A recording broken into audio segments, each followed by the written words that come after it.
Terence McKenna, how should I describe him? I asked a number of people, and they looked puzzled and loped off. Finally, I managed to get a consensus, which is this, that Terence is an expert in Amazonian shamanism, a philosopher, and an explorer of altered states, the sort of thing we all do when we get home of an evening. But I think he does it rather better than most. Terence McKenna, please welcome Terence.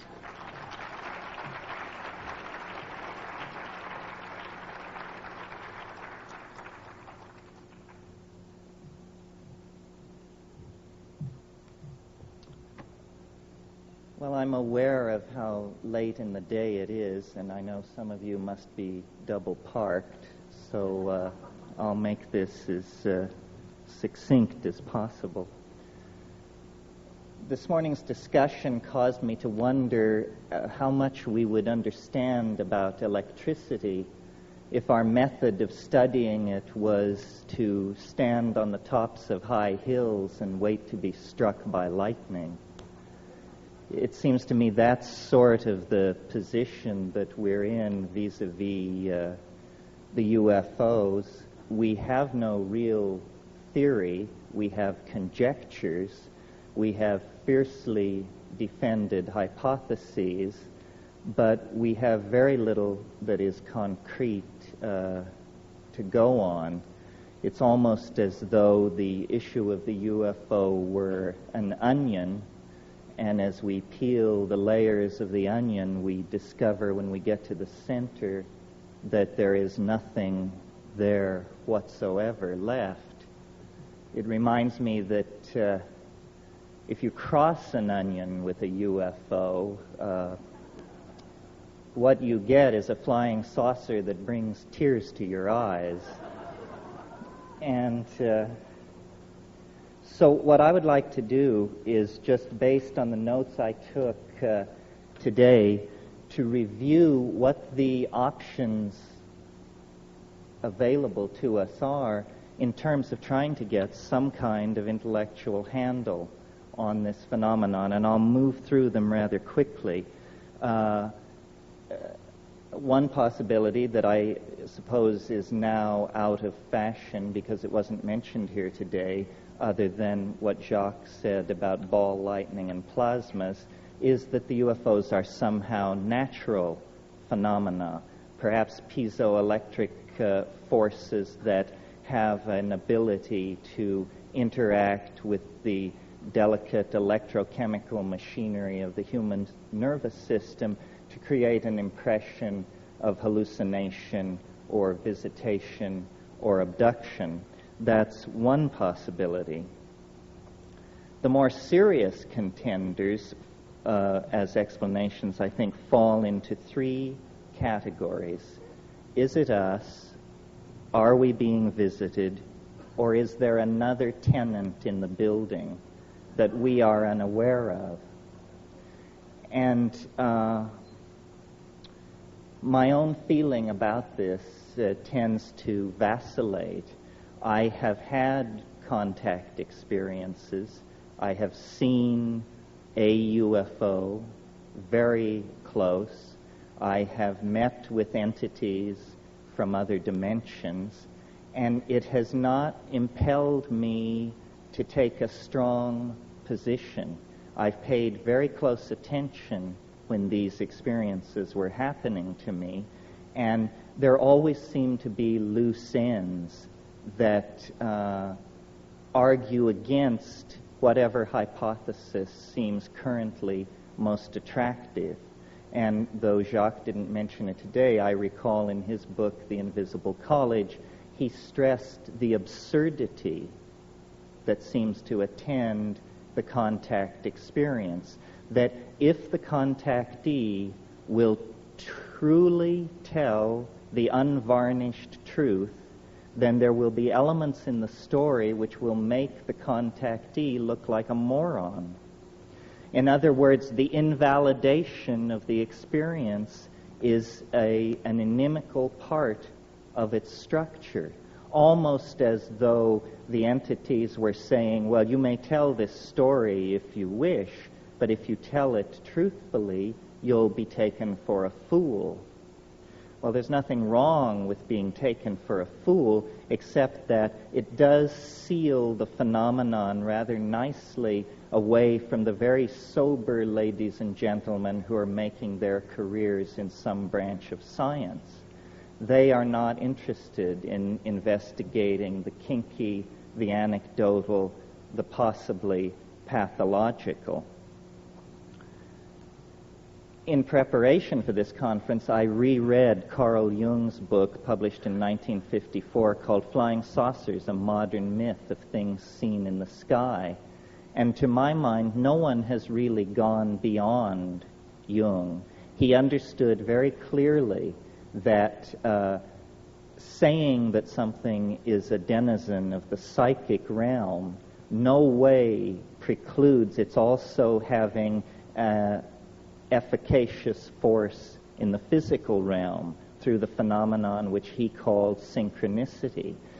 Some of the points which Jacques made today about the nature of the medical examinations that are reported, they are absurd. They are unnecessary to be performed at our level of technology, let alone any future, more advanced level that we might be asked to believe in. So if the UFO phenomenon is something that is coming from us, then what is it, and what is it for? And I've given a good deal of thought to this question over the years because I tend to lean toward the notion that the UFO problem, like many subtle problems, is haunted by our own naivete concerning language. If I were to randomly choose, and don't worry, I shan't, 5 of you to come up here, and each one of you would have 40 seconds to explain to the rest of us what an atom is, it would be preposterous. None of us know. I doubt there's a person in this room who can give an account of the atom that tallies with the quote-unquote orthodox description of the atom. So there is a curious fuzziness about the most mundane parts of reality when we really attempt to magnify and understand them in the clear light of consciousness. How much more ambiguity there is then, naturally, attendant upon the examination of any kind of phenomena which are rare or tend to be fringy.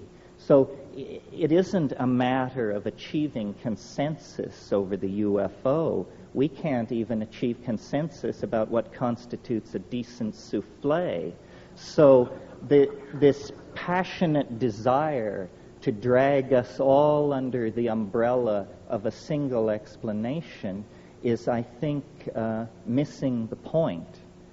To my mind, if the UFO phenomena is something arising out of the superego of the human psychic organization, then we should ask why. What is it doing?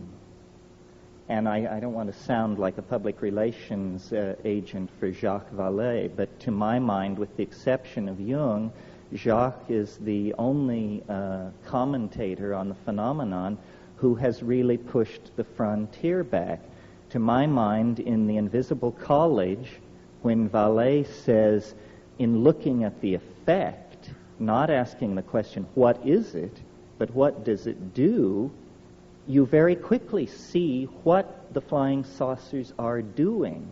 What they are doing is eroding faith in science. They are an antidote to the scientific paradigm that has evolved over the past 400 years and which has led us to the brink of global catastrophe.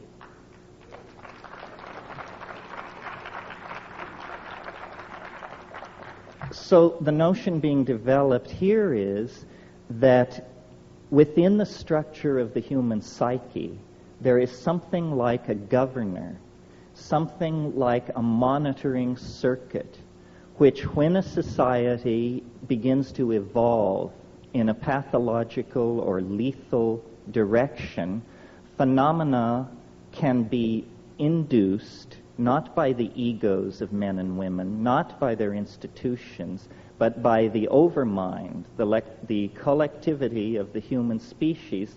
Phenomena can be induced which are so corrosive to the ideologies currently in place that their underpinnings are cut away, their validity is called into question, and their programs for social development and control are invalidated and destroyed. Now, a perfect example of this is the rise of infant Christianity. If you'll cast your mind back to the situation in the early years of the Christian era, and imagine the mentality of a Roman aristocrat, a person of power in Roman society. Their physics is drawn from democracy and atomism. In other words, they are thoroughgoing materialists. Their social theory is drawn from Epictetus and Plato. They are, in fact, extremely modern people by our own standards. However, among the gardeners and kitchen help and stable boys, there is news of a momentous event in the Middle East. A Jewish rabbi has triumphed over death and risen after 3 days in the tomb. Should the master of a Roman household have caught wind of this kind of superstitious talk among the help, he would have just dismissed it with a sneer. What a preposterous idea. And it is a preposterous idea. Nevertheless, the fact that an idea is preposterous has never held it back from making zealous converts. And within 120 years after the Annunciation of the birth of Christianity, its missionaries were beating on the gates of Rome, attempting to convert the emperor.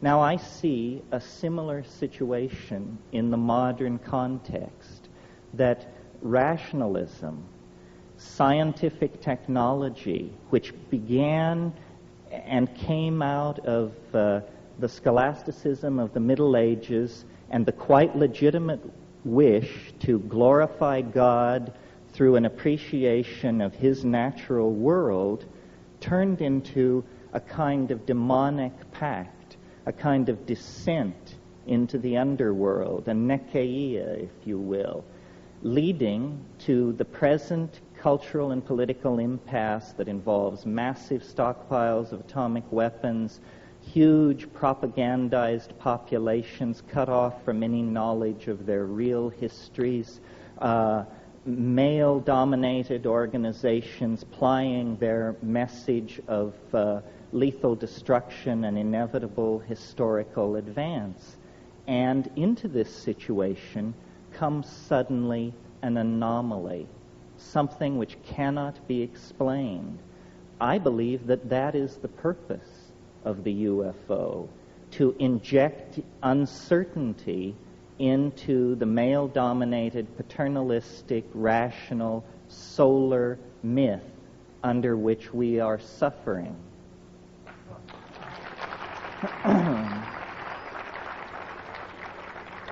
So, I suppose if you had to categorize this point of view, you would say I'm taking a depth psychological, psychoanalytic point of view.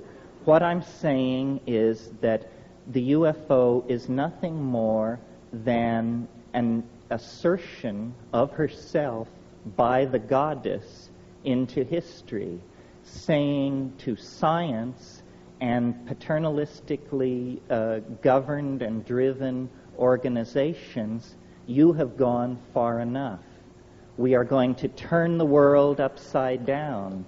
Your science is going to be shown up for what it is, nothing more than a pleasant metaphor usefully extrapolated into the production of toys for healthy children. That's what science is good for. It is not some meta-theory at whose feet every point of view from astrology to acupressure to channeling need be laid to have the hand of science announce thumbs up or thumbs down.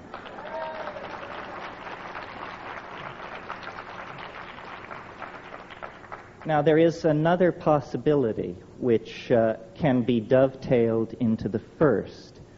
It is that it is not so much the oversoul or the superego of the human species which is responsible for stopping scientific masculine paternalism in its tracks, but rather that, unbeknownst to self-absorbed and myopic human beings, we have always shared, or at least for a very long period of time, have shared this planet with another intelligent species, another entity, which may have been perfectly content to allow us to abide in our ignorance of its presence until the point where it came to its awareness that our style was toxifying, ruining, raping, and perverting the planet. And at that point, this thing springs into action with similar end results as the previous scenario, the invocation of the superego. It's astonishing to me that in the 45 years that the UFO, are we being visited question has been kicked around, I have never seen in any UFO book or publication the suggestion made that if we believe we are being visited by organic, intelligent life forms from some other dimension or place in the galaxy, then we should very, very thoroughly examine the ecology of this planet for traces of its presence. What assurance do we have that the several million life forms that we know to exist on this planet all evolved here? Do we have any assurance? There are ways to gain that assurance by doing comparative DNA sequencing and this sort of thing.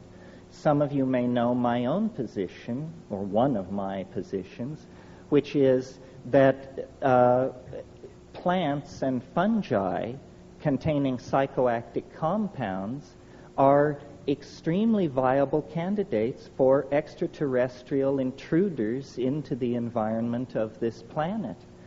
And this is not to put down Whitley's story, which is a very interesting story, but had he prefaced his story with the comment that before it all happened he took 5 grams of mushrooms, I doubt he could have sold it to his mother.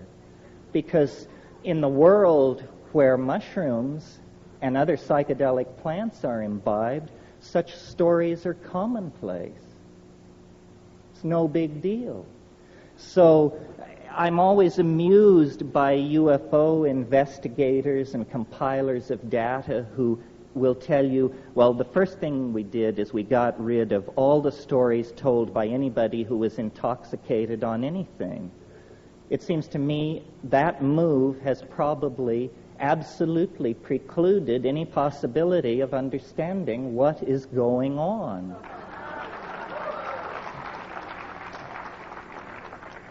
You see, culture is something that we wear like clothes. And we're very much at ease with culture. Our mind is very much at ease with culture. And we gather the language of a given culture around us. Culture is the mind unperturbed. When a shaman or an ecstatic visionary goes into the wilderness and through ordeal or yogic practice or breath control or the taking of a psychoactive substance perturbs the mind, then we see what the mind is out naked, undressed from the clothing of language and convention. That's why I've made this point over and over again. There will not be a serious discussion of the origin of UFOs, or for that matter, of the nature of consciousness itself, until we leave the utterly culture-bound, provincial, and hick-like attitude that science has foisted on us about perturbing the mind. Without the use of psychedelic substances, I think solving the UFO dilemma is going to be as thankless a task as attempting to understand the nature of the universe without availing yourself of the use of a telescope. It is simply tying our hands behind our backs. Now, there is a third possibility, which is the one that is the more commonly entertained notion, which is simply that we are being observed by intelligent life forms that evolved somewhere else in the galaxy. They have quarantined our planet to keep us from being agitated by their presence, and they will eventually reveal themselves. I find this an extremely odious notion, especially the part about how much chaos there will be if the truth is ever revealed. This is nothing more than the reassertion of masculine paternalism, its right to keep secrets from the rest of us, its belief that there is a privileged all-male class of people who can be let in on what's really going on, and the rest of us, poor dears, have to be shielded from these tremendously shocking facts. I discussed this once with an entity, and it said to me, well, you know, we've disguised ourselves as an extraterrestrial invasion so as to not alarm people with what's really going on. We're getting close to the end, folks. There is a fourth possibility, which I mention only in the interests of thoroughness, which is that these entities and their vehicles are not spacecraft at all, but are in some sense time craft, and that we may be the tremendous sense of empathy with these quite physically unusual beings may arise out of the fact that we're looking into the faces of our great-great-great-grandchildren, who may be emanating back through time, carrying the message, a message about some sort of future event or situation that lies many centuries downstream from us, but that is of such import that from that point, agents are moving backward and possibly forward through time, spreading the news of some kind of mode shift. This doesn't seem to me to be impossible. However, based on my own experience, which is what I think this thing really comes down to, because what we have in the UFO issue is an official position supported by scientists, whether they be Neanderthal right-wingers or doctrinaire Marxists or whatever, a conspiracy of consensus against the personal experiences of individual human beings who are told, well, what you're saying happened to you can't have happened. You are insane, you are mentally ill, you are mistaken. So what we really have here is a political issue. Which do you believe? Your perceptions, memories, and expectations aided by your intellect, or some kind of utterly abstract, official, doctrinaire, sexist philosophy laid on from above? So I think really what the saucers do, if you accept their presence, is they empower us. They empower us to see science for the shell game that it is, to see the past 400 years of Western culture for the pathetic narrowing of the spectrum of allowable phenomena that it is, to the point where people think that if you can't bang on something with a hammer, it isn't real, which to me is just wild talk. I can't even imagine where that kind of thing is coming from.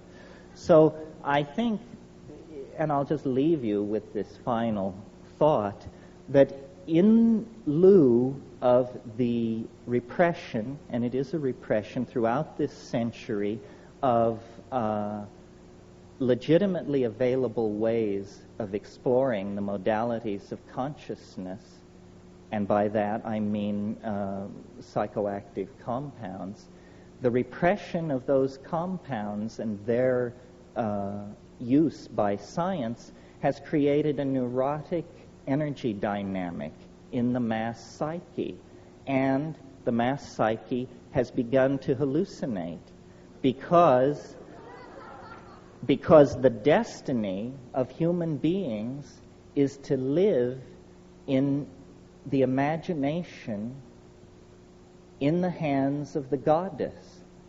And wherever that thrust is impeded, psychopathy will result. There will be neurosis, there will be psychic epidemic, there will be confusion. So I believe that until we form a resolution to conduct an unfettered and mature exploration of the human psychology using all the tools available to us, that the skies of Earth will continue to be haunted by flying saucers. They will continue to be haunted by flying saucers and their denizens because they are symbols of our infantilism, of our sense of loss, of our incompleteness. And we can heal that breach by simply recognizing that the true mystery lies within us. The true mystery is in the mind, and its historical promise is the transformation of our society through the abandonment of reason as it has been narrowly defined by this extremely solar, masculine, paternalistic, materialistic legacy that we are the victims of. Well, I could talk for a long time, but I think that's it in a nutshell. Thank you. Thank you.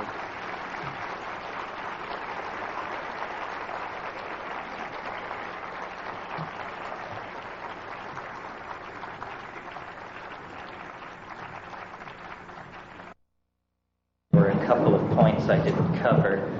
Before I get into that, though, I would like to thank and call attention to the magnificent accomplishment of Elise Agar and the Omega Foundation.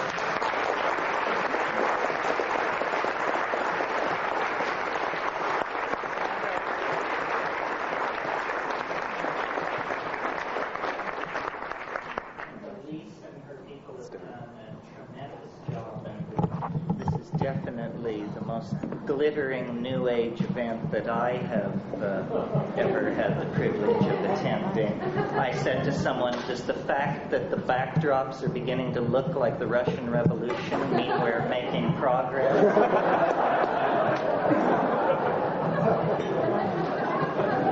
Can you all hear me?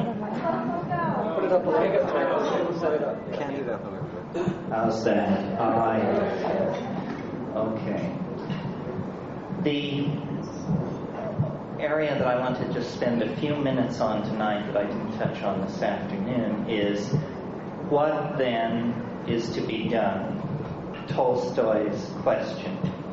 Once we reach this level of admitting the phenomenon, experiencing the phenomenon, trying to talk with each other about it, what is to be done? How are we to translate the message coming from the other side into a concrete reality that works for all of us? Or is that a good thing?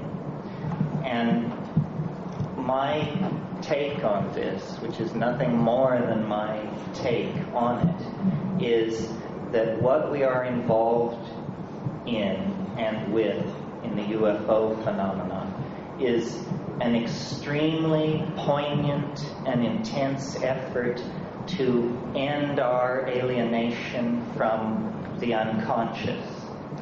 That we can no longer have the luxury of an unconscious portion of the human psyche, that is an artifact of the childhood of our species, and that in fact the ending of childhood, anticipated brilliantly in Arthur C. Clarke's novel Childhood's End, the ending of childhood is what we are experiencing in relationship to the alien archetype.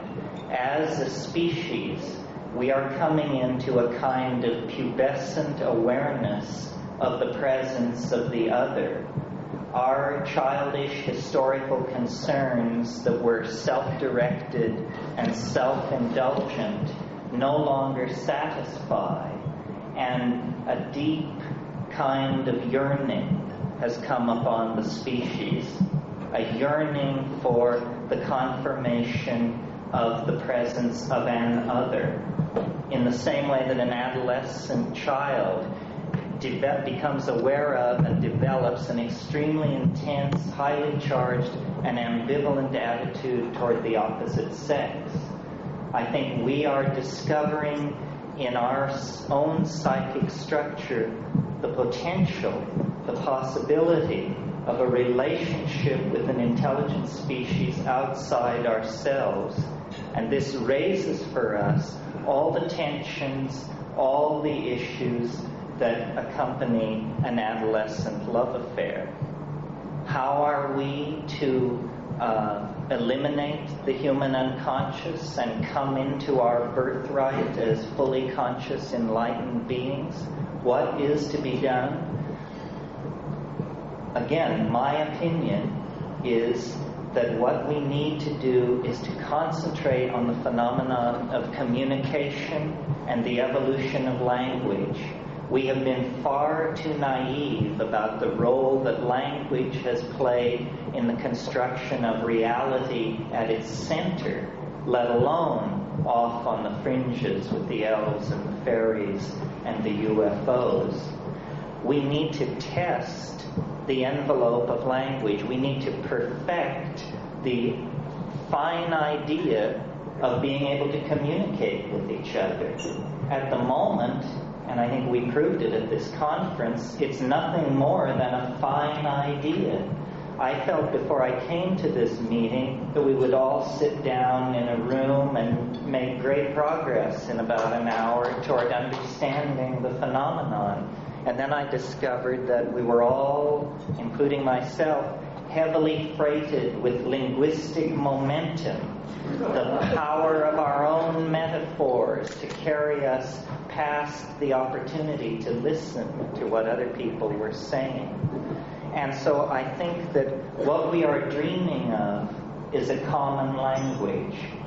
And what the saucers are attempting to teach is the modality of a linguistic transformation in the direction of a kind of communication that is not dependent on culturally sanctioned dictionaries, but that is in the bones, in the neurons, in the synapses, so that the ambiguity which attends all our discussions about reality will be purged from our worldview. This is the essence of falling in love.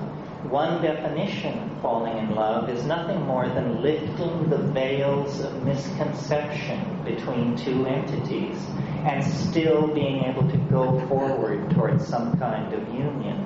So I really believe that we have moved so far from an awareness of the feminine portion of our psyche that now the thing dearest to us and closest to us must present itself in consciousness under the guise of an extraterrestrial or interdimensional invader. It's a comment on the alienation of our era. And the way this schism can be breached, the way this psychic wound can be healed, and a kind of species-wide individuality emerge is through taking control, conscious control of the evolution of language. This means paying a great deal more attention to what we say to each other, to linguistic intent, I think that the main legacy of the 1960s into the 80s was a legacy of language transformed in the direction of feeling. To me, the most shocking part of the male dominance of our worldview is the paucity in our language of terms that convey emotion. We have 500 words for the components of a steering mechanism. We have 5 words for emotions. Each one of us is a swim in a concatenation of emotionally subtle wave phenomena that come and go just below the surface of our awareness. But if any one of us turns to another and says, "How are you doing?" the answer is, "Fine, fine, yourself." This is presenting a tremendous barrier to us to the expression of our wholeness. And I'm completely willing to line up behind Carl Jung on the notion that the UFO is an expression of our longing for wholeness. In principio et verbum, et verbo caro factum est. In the beginning was the Word, and the Word was made flesh. In other words, if you were an actual extraterrestrial standing off in a spaceship looking down on this planet, you would not see the strivings of individual species. You would not even see the great classes of organized organic life. What you would see instead is a gene swarm, a language frenzy, the coding of meaning in genes, in words, in architectonic productions, in poetry. What is happening on this planet is the self-reflecting genesis of communication for itself. It is language, somehow, that is loose in our species, on our planet, within and without the flying saucer. So, communication, which we take astonishingly for granted, considering the very basic kinds of needs that we communicate to each other, is actually the great frontier of our spiritual becoming. It seems to have passed right by us that we already possess a form of telepathy. That the miracle of communication involves the fact that I make small mouth noises and you instantaneously consult the culturally sanctioned dictionary, and out of your dictionary you construct a map of my linguistic intent, and then through a series of grunts and nods we assure each other that we know what we mean. So, in a sense, I said this afternoon that the UFO was here to confound us, to confound science. On another level, like the psychedelics, it is here to catalyze a finer evolution of communication, to goose us toward a little tighter epistemic and ontological definition of the business of communicating with each other. If we could refine our channels of communication, we would coalesce into the kind of omnipotent, extra-worldly organism that we anticipate in our vision of the flying saucer. So I think really the flying saucer has become the guiding image of our own cultural evolution.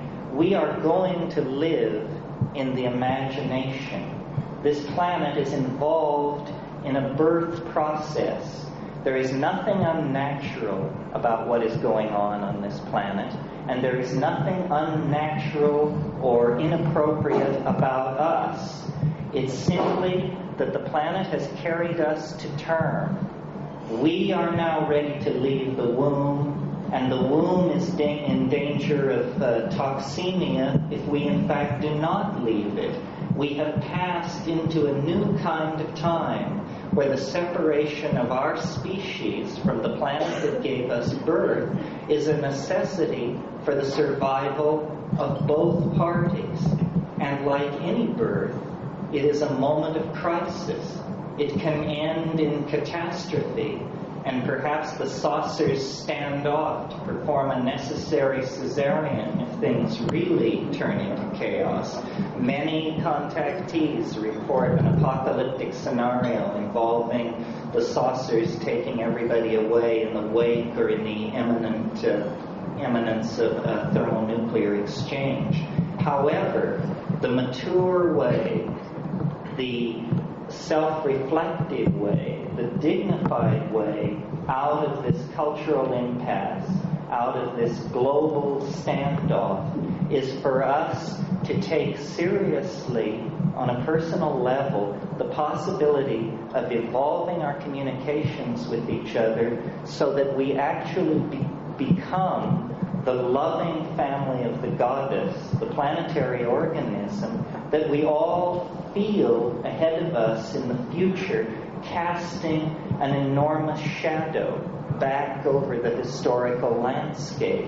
Eventually, and when is up to us, it will no longer be a higher dimensional object throwing a shadow into the flat dimensions of history.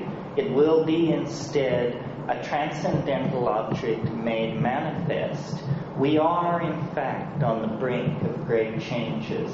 Yes, the UFO phenomenon has been around for hundreds of thousands of years, possibly, but nevertheless, it is somehow spun into the fate of our species, and the overwhelming image of self-transcendent flight, of return to a mandalic unity that transcends space and time, is the guiding archetype of our peregrination through history.